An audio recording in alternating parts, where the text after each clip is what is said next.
Hi అండి, welcome to Lakshmi recipes. Today recipe ఇడ్లీకైనా దోసకైనా టేస్టీగా ఈ చట్నీని ప్రిపేర్ చేసుకోండి, చాలా బాగుంటుంది. సో ఈ టేస్టీ చట్నీని ఎలా ప్రిపేర్ చేసుకోవాలో ఈ వీడియోలో చూసేద్దాం పదండి. ముందుగా స్టవ్ ఆన్ చేసుకుని అందులో 2 స్పూన్స్ ఆయిల్ వేసుకుని ఆయిల్ బాగా హీట్ అయిన తర్వాత కారంకి సరిపడా 4-5 పచ్చిమిర్చి కట్ చేసి వేసుకుని వీటిని కొద్దిగా వేయించుకుని అందులో 1 కప్పు పల్లీలు వేసుకోవాలి.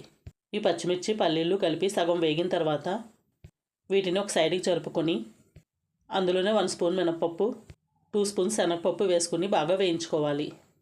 ఇవన్నీ బాగా వేగి ఎర్రగా అయిన తర్వాత స్టవ్ ఆఫ్ చేసుకుని అందులో 1/2 కప్పు వేపిన శనగపప్పు వేసుకుని అందులోనే 2-3 వెల్లుల్లి రెబ్బలు, చిన్న అల్లం ముక్క వేసుకుని అలాగే చిన్న గోలీ సైజ్ అంతా చింతపండు కూడా వేసుకుని వీటిని చల్లారే వరకు పక్కన పెట్టుకోవాలి.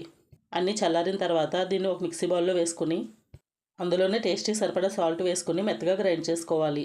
ఇలా బాగా మెత్తగా గ్రైండ్ చేసుకున్న తర్వాత స్టవ్ ఆన్ చేసుకుని ఒక ప్యాన్ తీసుకుని పోపు కోసం 2 స్పూన్స్ ఆయిల్ వేసుకుని ఆయిల్ హీట్ అయిన తర్వాత అందులో 1/2 టీ స్పూన్ ఆవాలు, 1/2 టీ స్పూన్ జీలకర్ర, 4-5 ఎండుమిరపకాయలు వేసుకుని బాగా వేయించుకోవాలి. అన్నీ బాగా వేగిన తర్వాత అందులో కొద్దిగా కరివేపాకు వేసుకుని మరొకసారి అంతా బాగా కలుపుకొని స్టవ్ ఆఫ్ చేసుకోవాలి. ఇలా ప్రిపేర్ చేసుకున్న ఈ పోపుని చల్లారిన తర్వాత చట్నీలో వేసుకుని అంత బాగా మిక్స్ చేసుకోవాలి. అంతేండి, ఇడ్లీ దోశకి perfect combination tasty chutney ready. ఈ వీడియో కనుక మీకు నచ్చినట్లయితే లైక్ చేయండి, షేర్ చేయండి, ఛానల్ని సబ్స్క్రైబ్ చేసుకోండి. మరిన్ని వీడియోల కోసం పక్కనున్న బెల్ బటన్ని క్లిక్ చేయండి. Thank you for watching.